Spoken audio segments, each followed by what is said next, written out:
wabarakatuh. Waalaikumsalam. Buah durian sih, buah durian dibelah pakai kapak. Jawab salamnya kedengan dari sebelah anak-anak bapak. Ini ucapnya tidak kompak. Malu. Buah salam buah manggo, yang jawab salam ustad doa ke masuk surga. Amin. Kita ulangi biar masuk surga galo-galo. Amin. Assalamualaikum warahmatullahi wabarakatuh.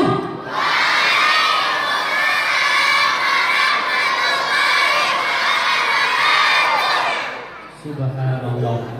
Kejingoan ciri-ciri wong masuk surga. Amin.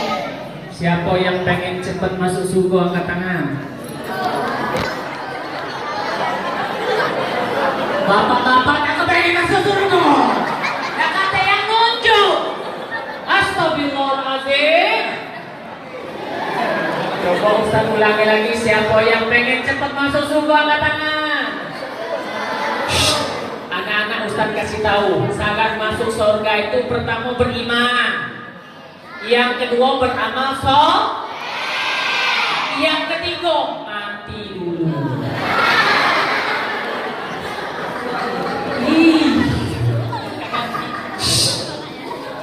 Iya, ya siapa yang pengen cepat masuk surga angkat tangan. Syaratnya apa yang ketiga? Mati dulu. Jadi kalau nak masuk surga matinya dulu. Oke. Alhamdulillah ala nikmatil iman wal islam wasiha wal faghar. Asyhadu an la ilaha illallah wa asyhadu anna Muhammadan abduhu wa rasuluhu. Allahumma shalli wa sallim ala sayyidina Muhammad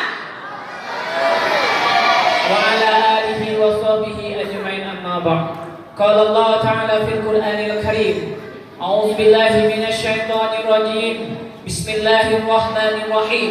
Wal 'asri innal insana lafi khusr illa alladziina aamanu wa 'amilus shalihati wa tawashaw bil haqqi wa tawashaw bis sabr. Yang kami muliakan para alim ulama, para asatidz wal ustazat, ketua masjid Bapak Nasir, Pak RT, Pak RW, serta bapak-bapak, ibu-ibu yang sama-sama serta anak-anak yang sama-sama kita menganggap ridha Allah Subhanahu wa Ta'ala. Oke, Ustaz minta kepada adik-adik konsentrasi. Tatap mata saya. Oke. Nanti Ustaz akan banyak kasih cerita. Karena kita ini harus tahu sebagai wong beriman itu sejarah punya Nabi, siapa nama sahabatnya Nabi. Nanti nggak tahu orang Islam. Ya dah, tadi luar biasa. Ya Ustaz yakin di sini luar biasa dididik oleh asatidz yang luar biasa. Insya Allah akan lahir di kampung ini anak-anak pemimpin-pemimpin yang luar biasa bisa membawa harum negara kita. Amin. Oke, bapak-bapak, ibu-ibu, langsung baik. Puji syukur kehadiran Allah. Salawat tercurah pada junjungan kita Nabi besar Muhammad sallallahu alaihi wasallam. Balik-balik ke sejarah, Ustaz akan cerita tentang kenapa kok kita harus memperingati tahun baru Hijriah. Karena tahun baru Hijrah ini adalah milik kita, orang Islam, orang yang beriman. Tapi kadang-kadang kita ini malu makainya. Coba kita lihat, kita kalau penanggalan tarikh kita memakai tarikh Masehi. Kalau Ustaz teringat waktu di pondok, itu yang pertama kali ayu tarikhin nahnul ana fit tarihil awamin Muharram sanata alfin. Nah, itu yang pertama kali. Baru ayu tarikhin nahnul ana minal minadiyah. Artinya Pak, tanggal berapa kita sekarang dari tahun Hijriah? Tanggal 1 Muharram 1442. Yang ditanya Hijriahnya dulu Pak, baru penanggalan Kenapa anak-anak? Ternyata dahulu sejarahnya sebelum adanya pendapat usulan dari para sahabat ketika masa Khulafa Umar bin Khattab. Tepat ataupun penanggalan waktu itu berdasarkan kejadian-kejadian yang ada pada masa itu. Misal, lahir Nabi Muhammad tahunnya tahun apa? Tahun apa? Nggak ada tahun Hijriah. Tahun apa? Siapa? Lahir Nabi. Tahun gajah. Luar biasa.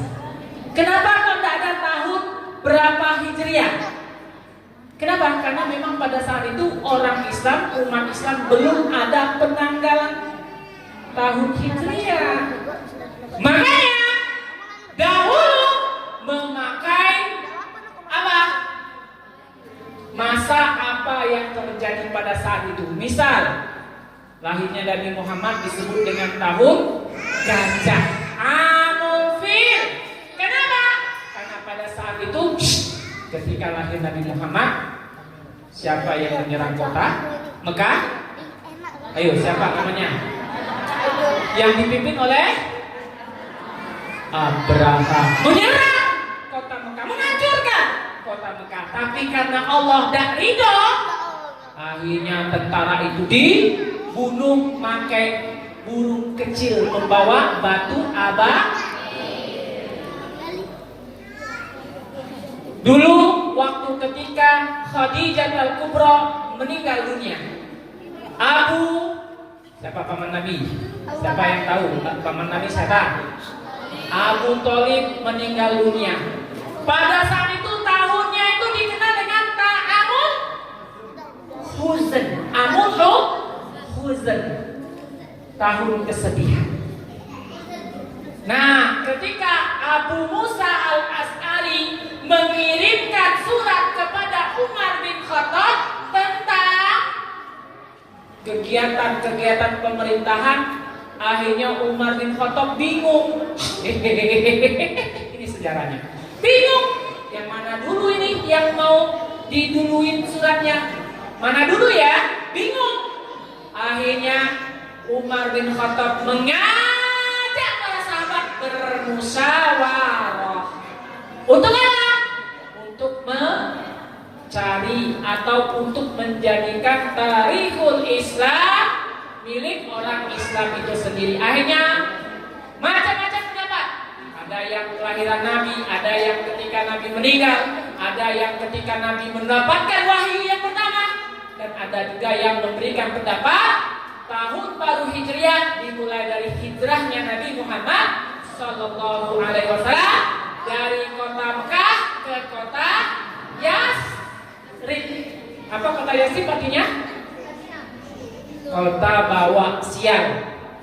Jadi kota Yasrib itu adalah kota Madinah. Tapi sebelumnya itu dinamakan kota Yasrib, kota pembawa sial. Karena mereka menerima dakwah Nabi, akhirnya berubah menjadi Madinatul Munawwarah. Itu sejarah, ya. Kemudian akhirnya ditetapkanlah tahun Hijriah. Kalian tahu nggak bagaimana luar biasanya ujian yang Allah berikan dari orang-orang kafir Quraisy? Ya, mereka itu tidak rela, mereka itu ingin menghancurkan Islam dengan berbagai macam cara. Ada sahabat-sahabat yang masuk Islam, ada yang disakiti, ada yang dibunuh, ada yang dilempari dan lain sebagainya. Akhirnya Allah Subhanahu wa taala memerintahkan kepada Rasulullah untuk hijrah. Untuk apa? Hijrah. Jadi para sahabat ini disuruh oleh Rasulullah, sahabat-sahabatku, orang-orang Islam yang baru masuk Islam, pada saat itu orang Islam sangat sedikit sekali, minoritas. Jadi Allah perintahkan untuk orang Islam pada waktu itu, orang Muslim pada waktu itu hijrah. Kenapa? Tidak tahan. Dipukuli, diejekin, difitnah dan lain sebagainya. Akhirnya disuruhlah hijrah. Tinggal beberapa sahabat sahabat yang masih ada di Mekah, yang pada saat itu mereka hanya mau hijrah ketika diperintahkan oleh Allah untuk hijrah. Siapa itu? Antaranya Nabi kita Muhammad, Abu Bakar As-Siddiq, Ali bin Abi Thalib, dan beberapa sahabat yang lainnya. Pada malam hari itu Allah Subhanahu wa taala melalui malaikat Jibril untuk membisikkan Nabi Muhammad untuk tidak tidur malam itu. Kenapa? Akhirnya Umar bin Khattab bingung. Ini sejarahnya. Bingung. Yang mana dulu ini yang mau diduluin suratnya? Mana dulu ya? Bingung. Akhirnya Umar bin Khattab mengajak para sahabat bermusyawarah. Untuk apa? Untuk mencari atau untuk menjadikan tarikhul Islam milik orang Islam itu sendiri. Akhirnya macam-macam pendapat. Ada yang kelahiran Nabi, ada yang ketika Nabi meninggal, ada yang ketika Nabi mendapatkan wahyu yang pertama, dan ada juga yang memberikan pendapat tahun baru Hijriah dimulai dari hijrahnya Nabi Muhammad Sallallahu Alaihi Wasallam dari kota Mekah ke kota Yasrib. Apa kota Yasrib artinya? Kota bawa sial. Jadi kota Yasrib itu adalah kota Madinah. Tapi sebelumnya itu dinamakan kota Yasrib, kota pembawa sial. Karena mereka menerima dakwah Nabi, akhirnya berubah menjadi Madinatul Munawwarah. Itu sejarah. Nah ya. Kemudian akhirnya ditetapkanlah tahun Hijriah. Kalian tahu nggak bagaimana luar biasanya ujian yang Allah berikan dari orang-orang kafir Quraisy? Ya, mereka itu tidak rela, mereka itu ingin menghancurkan Islam dengan berbagai macam cara. Ada sahabat-sahabat yang masuk Islam, ada yang disakiti, ada yang dibunuh, ada yang dilempari dan lain sebagainya. Akhirnya Allah Subhanahu wa taala memerintahkan kepada Rasulullah untuk hijrah. Untuk apa? Jadi para sahabat ini disuruh oleh Rasulullah, sahabat-sahabatku, orang-orang Islam yang baru masuk Islam pada saat itu Islam sangat sedikit sekali, minoritas. Jadi Allah perintahkan untuk orang Islam pada waktu itu, orang Muslim pada waktu itu hijrah. Kenapa? Nggak tahan. Dipukuli, diejekin, dipitnah dan lain sebagainya. Akhirnya disuruhlah hijrah. Tinggal beberapa sahabat yang masih ada di Mekah, yang pada saat itu mereka hanya mau hijrah ketika diperintahkan oleh Allah untuk hijrah. Siapa itu? Antaranya Nabi kita Muhammad, Abu Bakar As-Siddiq, Ali bin Abi Thalib, dan beberapa sahabat yang lainnya. Pada malam hari itu Allah Subhanahu wa taala melalui malaikat Jibril untuk membisikkan Nabi Muhammad untuk tidak tidur malam itu. Kenapa? Ternyata orang-orang Yahudi, para pemuka-pemuka Arab sedang merencanakan untuk membunuh Nabi pada malam hari itu. Jadi Nabi pada waktu itu mau dibunuh. Maka akhirnya di tempatnya Ali bin Abi Thalib, di rumahnya diintai. Tengok-tengok. Lagi ada yang main HP. Kelihatan.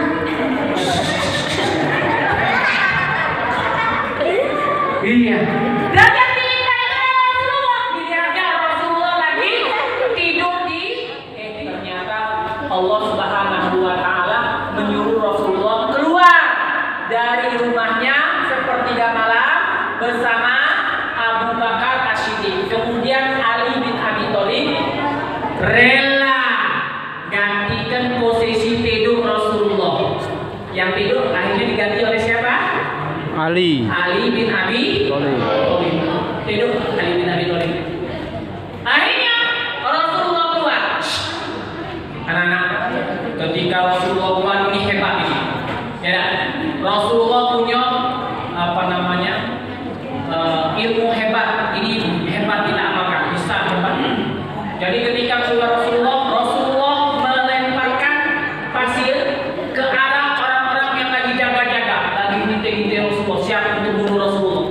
Disiramnya oleh Rasulullah pakai pasir seperti ini aja. Maka kata Allah dalam surat Yasin, wa ja'alna bainakum saddaw wa min khalfihim saddaw wa alshaynahum wa hum la yubsirun. Allah jadikan dinding-dinding daripada pemandangan mereka ditutup oleh Allah sehingga mereka tidak kelihatan. Rasulullah jalan yang saya lihat dengan siapa? Abu Bakar. Jalan santai, padahal di depan mata mereka tapi tidak kelihatan. Nah, nanti jangan kalian pakai untuk sunyitan keluar dari rumah ya, boleh ya. Nanti kalian biar mama tak di mana jalan dulu itu. Ya, jadi luar biasa sampai Rasulullah hijrah, sampai di Jabal Sur 3 hari lamanya. Kemudian Rasulullah sampai ke Madinah, disambutlah dengan sukacita yang mendalam yang luar biasa. Para sahabat di Madinah dengan begitu gembiranya menyambut kedatangan Rasulullah. Andaikan pada waktu itu Allah tidak perintahkan Rasulullah berhijrah, maka mungkin tidak terbukalah dakwah ini sampai ke negara kita.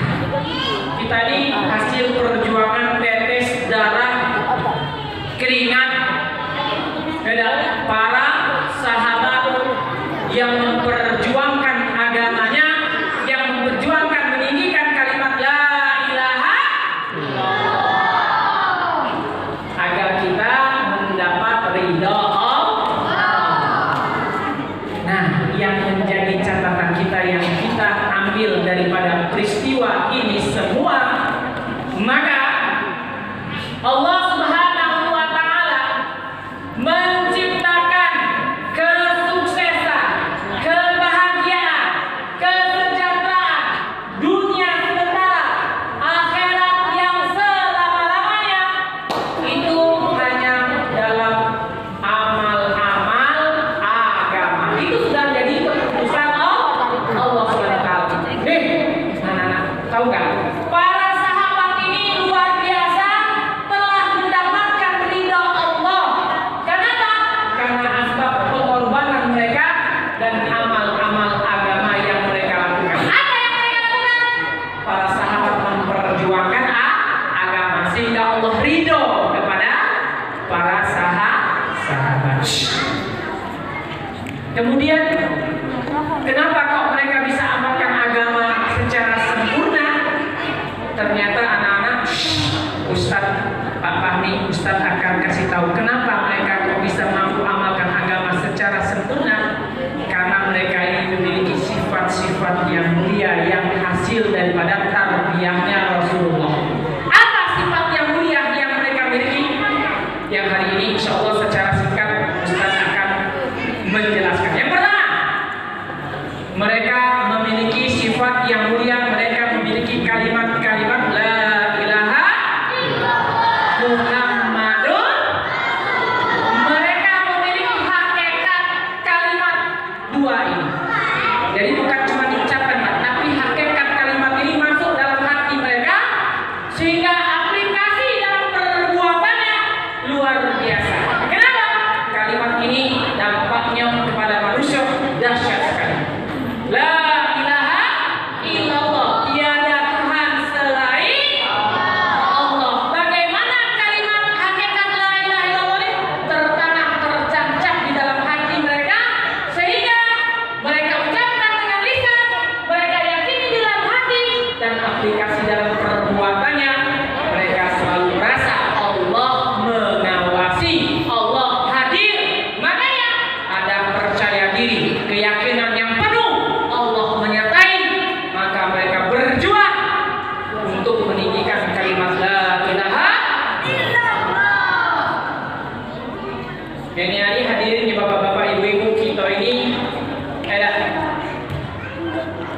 terpromosi dengan dunia-dunia kita. Kenapa? Coba Ustaz mau tanya. Ibu-ibu kalau pakai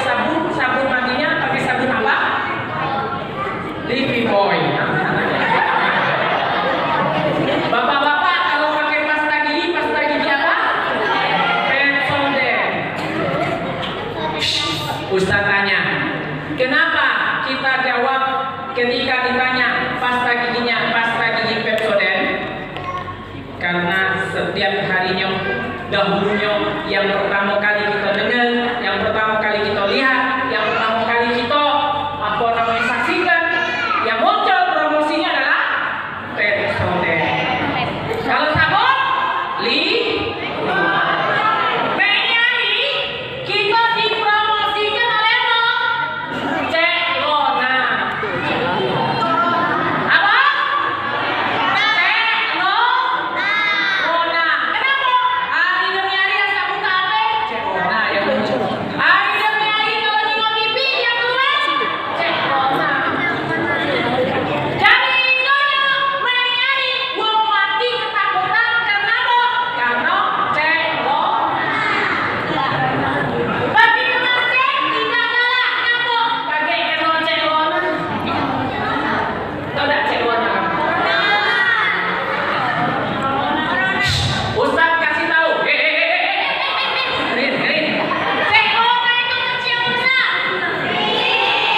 Kecil, halus, tidak terjangkau oleh mata manusia. Benar tak?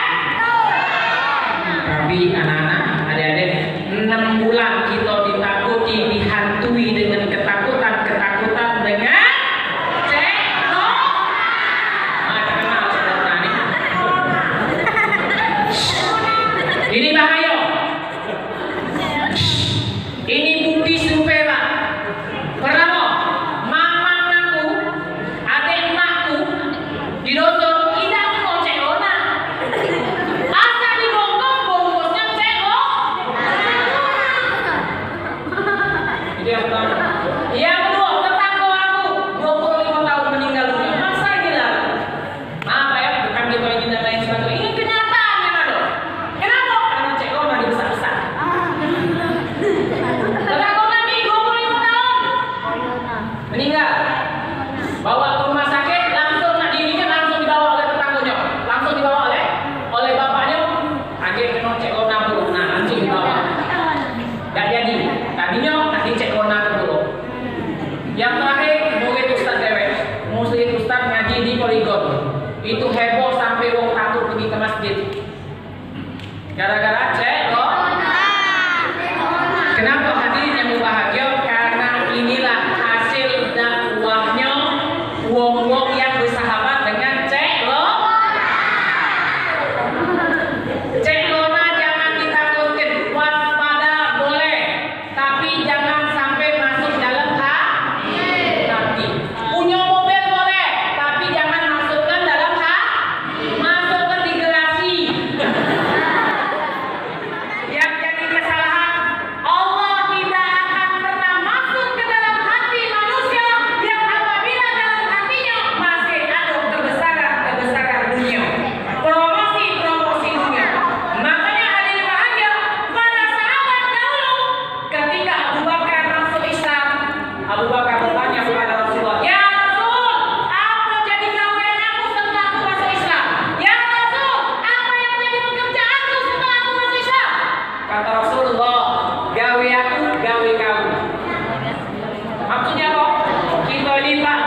Ini Allah banyak betul. Kenapa? Karena kita ada contoh Rasulullah Shallallahu Alaihi Wasallam. Kita amalkan sunnah, di situ ada kejayaan. Kita amalkan sunnah, maka amalan yang kita kerjakan akan menjadi amal soleh. Ketika kita ijtihad kepada Rasul. Tapi kalau kita tidak ijtihad kepada Rasul, maka kata Rasul, man amila amalan fa huwa laisa min amruna fa huwa radd. Barang siapa yang beramal bukan dari contohku, kata Rasulullah, maka amalannya ditolak oleh Allah. Contoh, Ustaz, aku nih kepengen besar pahalanya. Kenapa? Jadi Ustaz sholat subuh aku rubah rakaatnya. Kenapa? Aku rubah jadi 4 rakaat. Kenapa? Biar besar pahalanya. Salah sholatnya. Tidak sah. Walaupun lebih rakaatnya, tapi ingat contoh Rasulullah tertolak, tidak diterima oleh Allah. Bisa, coba Ustaz mau tanya yang laki-laki, siapa yang masih pipisnya berdiri, angkat tangan. Ini anak-anak loh Pak, belum disuruh bapak-bapak. Masalah lah ya, anak-anak teh ini. Oke, adik-adik, kalau ibu-ibu aku yakin pasti duduk. Yang jadi permasalahan yang cowok, tahu tak kalian, bapak-bapak, penyebab Allah berikan azab kubur? Dalam satu riwayat Rasulullah melintas perkuburan dengan para sahabat. Ketika itu Rasulullah mendengar derita, tangisan, teriakan orang yang disiksa. Ditusuk kemaluannya pakai besi panas dari api neraka. Ditusuk sampai ubun-ubunnya mendidih, meronta-ronta sakit.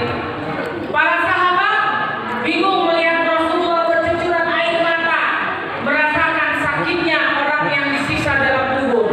Maka para sahabat setelah melewati daripada lintasan kuburan bertanya kepada Rasul, "Ya Rasul, kenapa kami lihat engkau ketika melintas kuburan menangis?" Apa ya? Kata Rasul, "Tidakkah kalian tahu di kubur sana, di tanah itu, aku melihat seseorang yang sedang disiksa, ditusuk kemaluannya." Kenapa ya Rasul? Apakah dia tidak sholat? Tidak, dia sholat. Apakah dia durhaka sama orang tua? Tidak. Lalu apa yang dilakukan ya Rasul? Dia itu tidak bersih dalam istinja. Dia itu kalau kencing masih berdiri atau bahkan tidak cebok.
punya kemaluan. Kemaluan kita tuh punya selang. Selang itu kalau kita tegak, itu banyunya tidak habis sampai habisnya.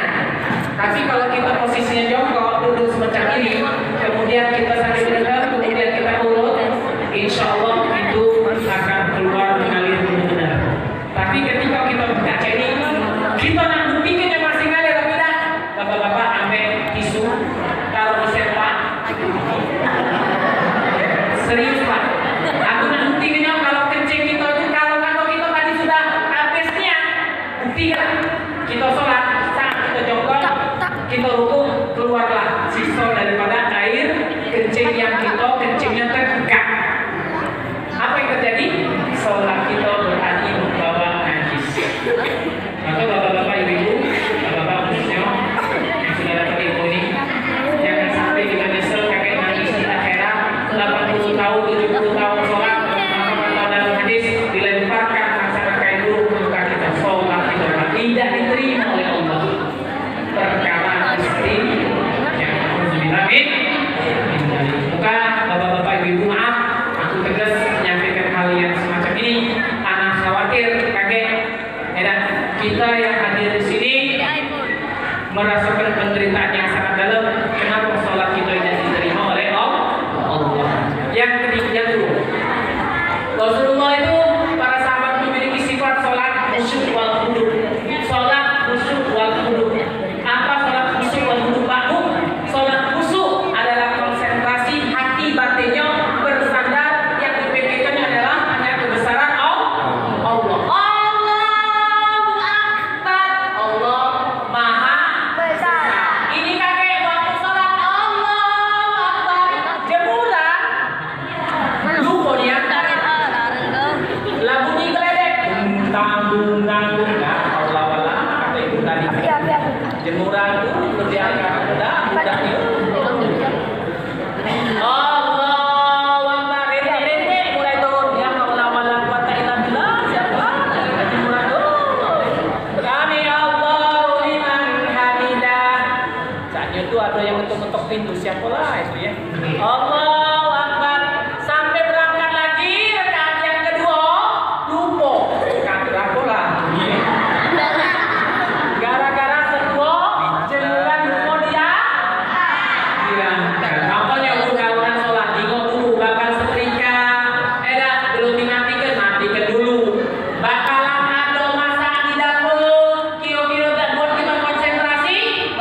lebih gemas.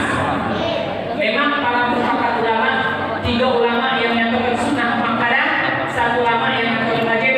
Tetapi kalau kita beritibar kepada Rasulullah seumur hidup tidak pernah sholatnya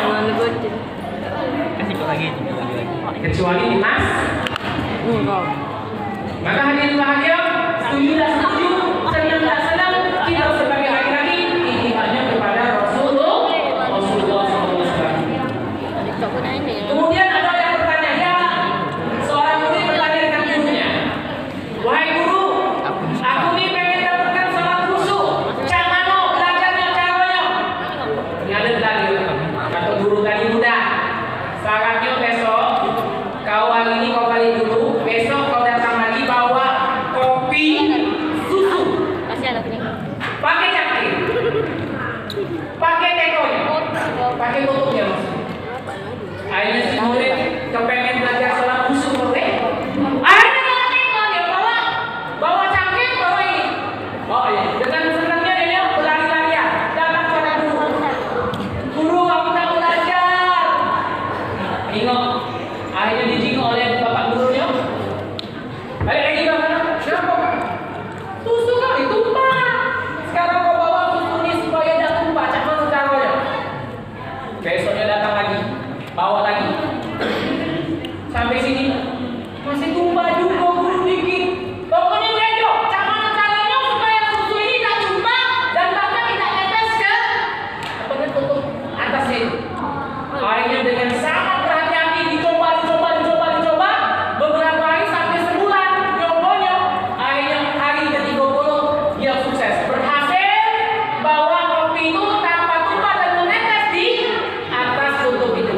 Maka akhirnya dia ngomong, guru aku sudah berhasil. Nah sekarang aku pengen belajar. Kau sudah berhasil mendapatkan cara sholat khusyuk, baliklah. Capek-capek suruh baliklah. Jangan melihat guru. Nah, aku tanya sekarang sama Mawar. Bagaimana cara bawa susu tadi supaya tidak tumpah? Butuh latihan berkali-kali, berulang-ulang, akhirnya mendapatkan konsentrasi. Benar? Nah, begitulah cara mendapatkan sholat khusyuk. Cara mendapatkan sholat khusyuk dilatih dengan mengerjakan sholat sunnah. Sholat tahajud kita lagi, sholat tahiyat masjid kita, qobliyah kita, ba'diyah kita. Walaupun nanti belum kita mendapatkan kekhusyukan, tapi minimal paling tidak sholat yang kita kerjakan ini menyempurnakan daripada kekurangan khusyuknya dalam sholat wajib kita. Dan insya Allah yakinlah selebih banyak kita mati sholat ini, maka Allah SWT akan timbulkan sifat khusyuk di dalam hati kita. Walaupun belum mencapai tingkatan khusyuk para sahabat, para nabi dan rasul, insya Allah. Dan kalau Abu Bakar Siddiq katakan, ya Rasul, bagaimana kalau sholat? Ya Rasul, aku ini ngerasa sholat ini adalah sholat yang terakhir. Kalau mereka katakan sholat sunnah, nantilah pagi ini setelah sholat kita mati meninggal. Jangan kira-kira. Pasti kita akan berhati-hati di dalam sholat kita. Kemudian yang ketiga, sifat para sahabat ini memiliki sifat ilmu yang disertai dengan zikir. Ilmu ma'al zikir. Ilmu ma'al zikir. Apa maksudnya? Ilmu yang menghadirkan zikrullah. Ilmu yang menghadirkan Allah. Kenapa? Karena Allah Subhanahu wa ta'ala akan angkat derajat orang beriman yang disertai dengan yarfa'illahu alladziina aamanu minkum walladziina utul ilma darajat. Semangat nih, gaji nih sholatnya 5 waktu nih masjid, tapi ilmunya nanti. Ada dulu yang Rasulullah lihat ada setan yang dia ini ngintip-ngintip nak masuk masjid, tapi tidak tapi dia masuk di masjid. Ditanya Rasulullah, ngapain lu? Diam-diam baik. Ini nak masuk ke masjid ya Rasul. Apa dia bilang? Apa itu masuk masjid? Aku nak goda wong yang lagi sholat. Orang sholat jangan dikira ya kalau itu setan iblis tidak datang menggoda kita. Apalagi maaf diomong main nyari jangan setiap saat dikali-kali. Oh yang lemah iblis goda kita.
Tapi tadi lah, lagi sabar. Oke, hadirin sekalian, itu sholat khusus apa namanya? Ilmu ma'niyah. Jadi kalau kita beramal tidak dengan ilmu, maka amalan kita tidak diterima oleh Allah. Sholat kita tidak diterima oleh Allah. Ini sudah dapat ilmu, malas untuk sholat. Banyak alasan dulu, Pak. Dedek, tahu tidak alasan dulu tidak jalan sholatnya? Dengerin, Ustaz. Sholat subuh kesiangan, sholat duhur kerepotan, sholat asar di perjalanan, sholat maghrib kecapean, sholat isya Ketiduran. ulangi lagi, satu lagi ya. Sholat subuh kesiangan, sholat duhur kerepotan, sholat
zikir. Zikir ini yang lebih baik kalimat banyak. Tasbih bisa. Kalimat la ilaha illallah. Kita disunahkan Rasulullah kita perbanyak zikir ini pagi dan petang. Kalimat la ilaha illallah subhanallah 100 kali di pagi, kemudian istighfar 100 kali, salawat 100 kali pada subuh atau di pagi 300 zikir Pak.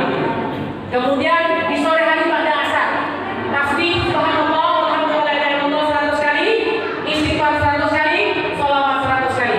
Maka kalau kita sudah zikir 3 ini, pertama kita terlepas daripada zikrullah, ingat kepada Allah sebagai orang yang selalu ingat kepada Allah. Yang kedua, zikir salawat sebagai kecintaan kita kepada Rasulullah 100 kali, berarti kita terlepas daripada mengingat Rasulullah. Kemudian istighfar adalah zikir untuk diri kita sendiri. Kalau kita sudah amalkan lima, insya Allah kita terlepas daripada orang yang ingat dan tidak ingat kepada Allah. Bisa Pak diamalkan? Insya Allah Pak, luangkan waktunya Pak, tidak lama Pak. Tidak lama Pak. Ketika orang sudah sholat asar, kita duduk sejenak. Subhanallah, subhanallah. Kalau tak panjang, subhanallah, alhamdulillah, wala ilaha illallah, subhanallah. Kalau banyak waktu, kalau dapat banyak waktu, subhanallah, subhanallah. Sambil gawe dalam Pak Bu, sambil kita nyambung. Subhanallah, walhamdulillah, wala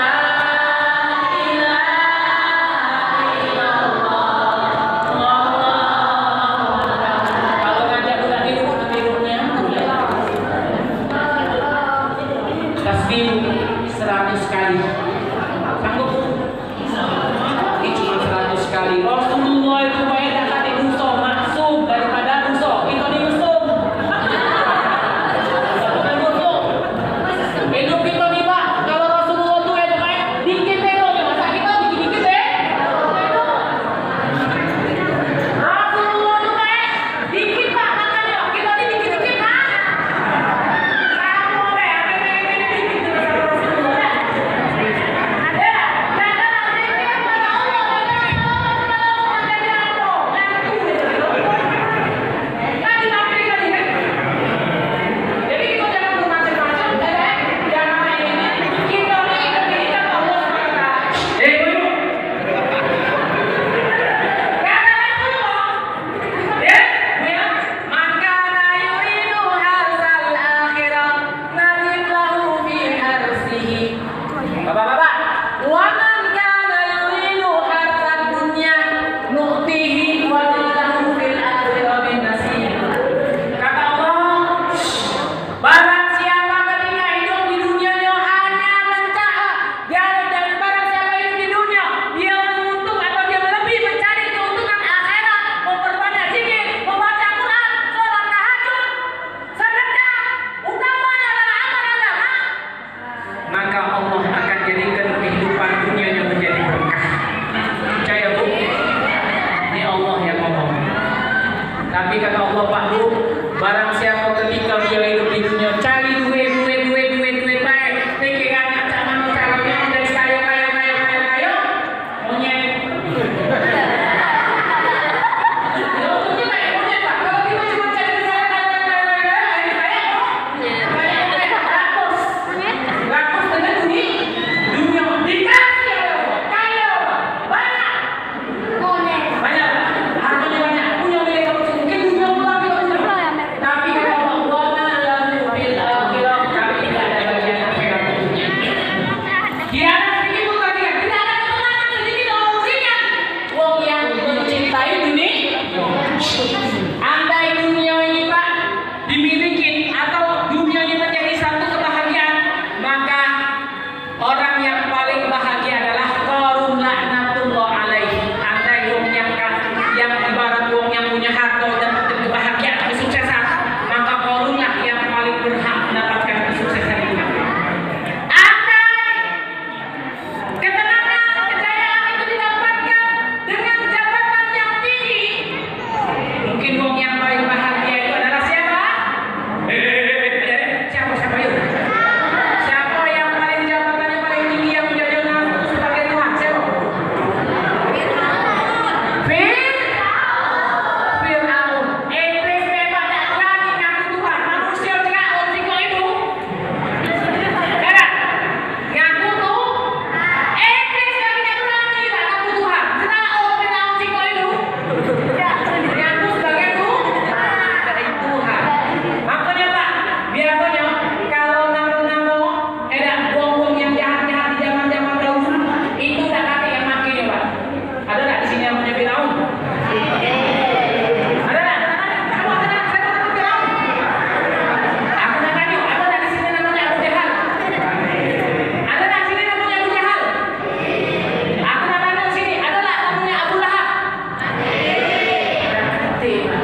Tapi entah setan ikuti hatinya. Kau pula yang paling bagus. Oh iya. Kau pula yang paling soleha. Kau pula yang paling rajin pergi ke masjid di masjid ini. Kau pula yang paling besar nyumbang di masjid ini. Kau pula yang paling berjasa di masjid ini. Atau setan? Yo apa? Yo. Oke, nggak laku. Akhirnya apa Pak Bu? Oh, kalian tahu tak? Ini 6 tahun yang lalu aku yang paling besar infaknya. Amalan kita 6 tahun hilang ditepis dengan perkataan kita yang keluar dari mulut kita. Pintar tak setan? Pintar tak? Pintar. Jadi setan ini tidak paling pintar. Dia udah rela kalau manusia ini diterima ibadahnya oleh Allah. Maka diseret-seretnya. Asalnya Allah bersedekah. Mencari banyak pasangan hukum yang mampu dengan berbagai macam cara mencari duit tidak baik. Itu dulu tak sedekah juga tapi pakai baju-baju yang bagus. Ini mas. Cuma kalau kita tidak punya duit cuma yang dulu. Beliau kami ini.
Jadi kalau kita beramal itu bukan alhamdulillah tapi agar Allah hindari kita daripada sifat ujub, sifat penyakit dalam hati, rasi dunia.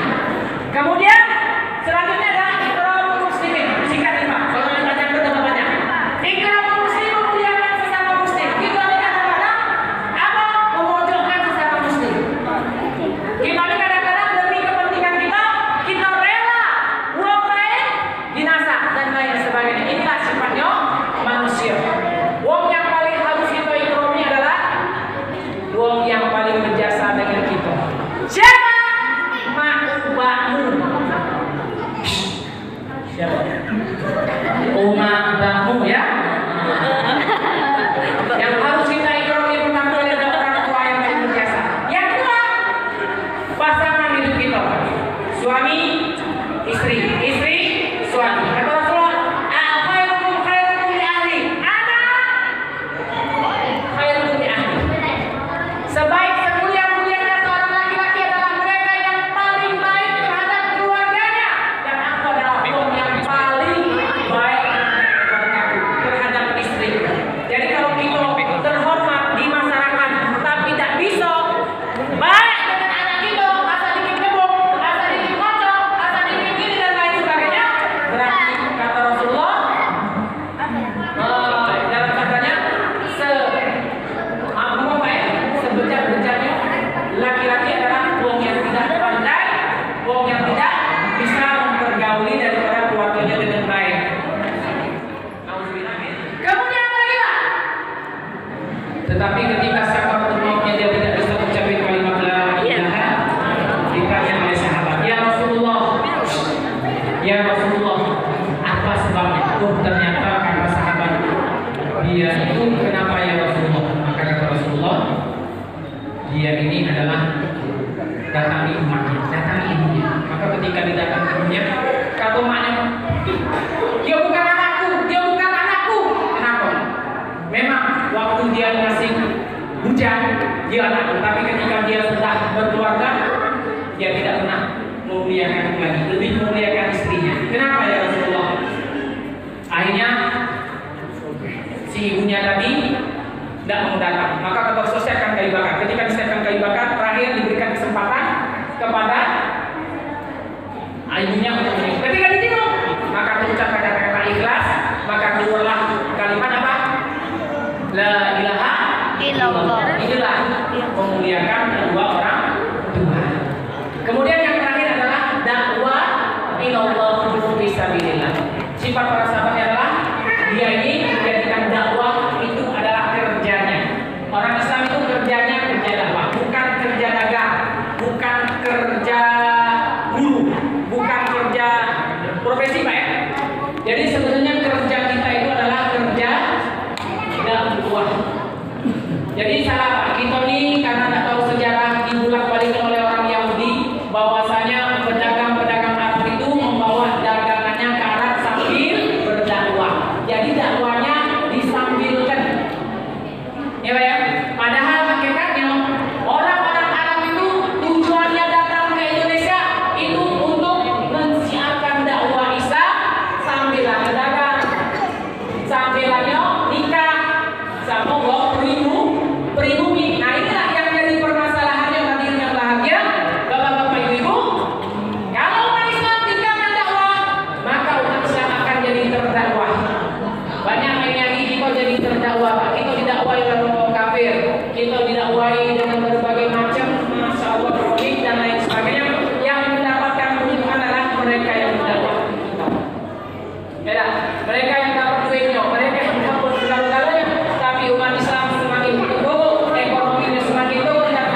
ini lebih baik daripada harinya yang lalu. Maka orang itu adalah orang yang beruntung. Astagfirullahaladzim, astagfirullahaladzim, astagfirullahaladzim. Innallaha ghafurur rahim. أعوذ بالله من الشيطان الرجيم. بسم الله الرحمن الرحيم. الحمد لله رب العالمين حمدا شاكرين حمدا نائمين حمدا يوفي نعمه ويكافئ مزيدا. يا ربنا لك الحمد كما ينبغي وجهك الكريم وعظيم سلطانك. اللهم صل وسلم على سيدنا محمد وعلى آل سيدنا محمد. يا أولى الدين يا خير الآخرين يا ذا القوة المتين يا رحيم المساكين. اللهم اهدنا واهد المسلمين واجعلنا سببا لمن اهتدى. يا مقلب القلوب ثبت قلوبنا على دينك وطاعتك. Ya Allah, ya Tuhan kami, jadikan majlis peringatan haram ini ya Allah menjadi satu majlis menjadi pengampunan dosa kami Allah, di dosa orang tua kami Allah, di dosa anak istri suami kami Allah, di dosa saudara kandung kami, saudara kami yang diikat dengan kalimat la ilaha illallah. Dan majlis yang kami buat pada malam hari ini ya Allah, akan kedua orang tua kami yang telah tiada ya Allah, hidupkan kami orang-orang yang kami cintai ya Allah, bebaskan mereka dari siksa kubur, siksa masam dan azab di neraka ya Allah, masukkan kami ke dalam surga beserta anak istri kami, orang tua kami, guru-guru kami ya Allah, serta para nabi, para rasul ya Allah, orang yang kau cintai ya Allah. Jadikan majlis ini menjadi majlis kami di dalam surga beserta Rasulullah SAW. Ya Allah, ya Tuhan, pelihara iman kami ya Allah, berikan kami kekuatan iman ya Allah, berikan kami rasa nikmat dan kelezatan kami dalam ibadah ya Allah, berikan rasa nikmat kami dalam menegakkan sholat 5 waktu berjamaah di awal waktu di masjid ya Allah, berikan rasa nikmat kami di dalam belajar Quran, membaca Quran ya Allah, berikan tanamkan rasa nikmat kami ya Allah di dalam sholat-sholat tahajud kami, sholat-sholat duha kami, sholat-sholat sunnah-sunnah kami ya Allah, tanamkan ya Allah kenikmatan di dalam sedekah kami ya Allah, di dalam kami menghidupkan sunnah-sunnah baginda Rasulullah SAW di dalam kehidupan kami ya Allah, sehingga nanti akan tampak ya Allah di padang mahsyar ya Allah, Rasulullah SAW kami syafaati kami ya Allah dengan amal sunnah yang kami hidupkan ketika kami hidup di dunia ya Allah. Ya Allah, ya Tuhan kami ya Allah, buang sepenuhnya dalam diri kami sifat riya kami, sifat sombong kami, sifat malas kami ya Allah, sifat lalai kami dalam ibadah ya Allah. Apabila masih ada sedikit saja sifat-sifat ini yang akan tertolak seluruh amalan-amalan kami ya Allah. Kami khawatir ya Allah, kami tidak akan mendapatkan ridho, bahkan kami akan mendapatkan murka ya Allah. Ya Allah, ya Tuhan kami ya Allah, tanamkan ya Allah kenikmatan itu ya Allah, sehingga kami ya Allah bisa istiqomah dalam ibadah ya Allah, istiqomah dalam menegakkan sholat, istiqomah ya Allah. Ya Allah, dengan keistiqomah ini Allah timbulkan sifat ikhlas dalam diri kami ya Allah, dengan keistiqomah dan keikhlasan jadikan ya Allah kematian kami menjadi kematian husnul khatimah, mati kami mengucapkan kalimat la ilaha illallah Muhammadur Rasulullah sallallahu alaihi wasallam. Ya Allah, ya Tuhan kami, jadikan anak-anak kami yang berkorban pada malam hari ini mendengarkan tausiah ya Allah, mengisi acara ya Allah, menjadi anak yang soleh dan solehah ya Allah, jadikan mereka ini hafizah ya Allah, orang-orang yang mencintai Rasulullah sallallahu alaihi wasallam, anak-anak yang menjadi kebanggaan kedua orang tuanya di dunia wal akhirah ya Allah, anak-anak yang akan memakaikan mahkota kepada kedua orang tuanya di akhirat ya Allah. Ya Allah, jadikan mereka ini anak-anak yang akan menjadi pemimpin bangsa yang mereka memiliki sifat karakter ya Allah, sebagai penampakan dari mereka orang yang beriman kepada Engkau ya Allah. Ya Allah, ya Tuhan kami, jadikan ya Allah asbab pengorbanan kami ya Allah, capek kami, kantor kami menjadi ridho-Mu ya Allah. Ya Allah, ya Tuhan, menjadi ridho-Mu ya Allah, sehingga ya Allah dengan ridho-Mu ya Allah kami akan mendapatkan daripada keberkahan hidup di dunia ini ya Allah. Rabbana atina fid dunya hasanah wa fil akhirati hasanah wa qina azabannar. Alladzina kafaru fi subhanakallahumma wa tahiyyatuhum fiha salam wa akhiru da'wana alhamdulillahi rabbil alamin.